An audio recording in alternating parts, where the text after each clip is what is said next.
Brand new adventure story আসছে Sunday সাসপেন্সে। আগুন পাহাড়ের পুঁথি কাহিনীটা একদম ব্র্যান্ড নিউ। অগ্নিদাকে আমরা পাচ্ছি নায়ক হিসেবে, ত্রিপর্ণা বর্ধন রয়েছে নতুন একজন নায়িকা, তাকে আমরা একটা নায়িকা চরিত্রে এখানে দেখতে চলেছি। গল্পে একদম নতুন নতুন সমস্ত ব্যক্তিরা রয়েছে, পুরনো আমরা সেরকম কাস্টিং দেখতে পাচ্ছি না, একদম নতুন রকমের একটা ব্যাপার রয়েছে। এবং সানডে সাসপেন্স আমরা একটা নতুন অভিজ্ঞতা ভীষণ রকমভাবে পেতে চলেছি। সানডে সাসপেন্সের দর্শকদের একটা বারে বারে আকুতি থাকে যে একসঙ্গে দিন 45 মিনিটের গল্প হোক বা 1 ঘন্টার গল্প হোক বা 2 ঘন্টার হোক, একসঙ্গে দিন। তো সেখানে সানডে সাসপেন্স পুরো একদম একসঙ্গে 3 ঘন্টার একটা গল্প নিয়ে আসছে, ব্র্যান্ড নিউ গল্প, নতুন লেখক সৃজার বাগচি।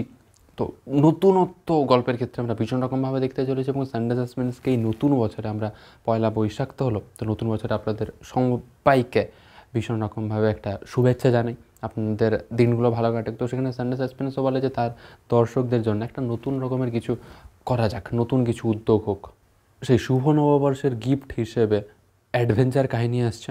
গল্পে হয়তো আমরা খুঁত ভীষণ দেখতে পাবো, তবে এই যে নতুন যে উদ্যোগটা, সেখানে সাউন্ড ডিজাইন বলো বা পোস্টার বলো বা এত বড় লেন্থ সব কিছু একসঙ্গে, এবং এই গল্পের ক্ষেত্রে চ্যাপ্টারও রয়েছে, সেটা ভীষণ ভীষণ ইন্টারেস্টিং। এবং দর্শকরা এই উদ্যোগটাকে ভীষণ ভালোবাসছে এবং ভীষণ রকম তারা চাইছে যে হ্যাঁ সানডে সাসপেন্স এইরকমভাবে হোক, মানে ওল্ড সানডে সাসপেন্স আমরা যেরকমভাবে দেখতাম, যেখানে চ্যাপ্টারের কোনো ব্যাপার থাকতো না, সবসময় একটা চমক থাকতো। এই যে গল্পটা আসছে সানডে সাসপেন্সে, সেটা কিন্তু দর্শকরা জানতো না সেরকমভাবে। তো পুরোটা একটা ভীষণ রকমের চমক, পুরো গল্পটার ক্ষেত্রেই আমরা ভীষণ রকমভাবে দেখতে চলেছি। গল্পটা নতুন, লেখক নতুন, এবং কীরকমভাবে সেটা প্রদর্শন করে সানডে সাসপেন্স সেটা রয়েছে। সানডে সাসপেন্সের প্রতি আমাদের একটা ভরসা ভীষণ রকমভাবে থাকে যে সানডে সাসপেন্স যাই করুক না কেন ভালো করবেই।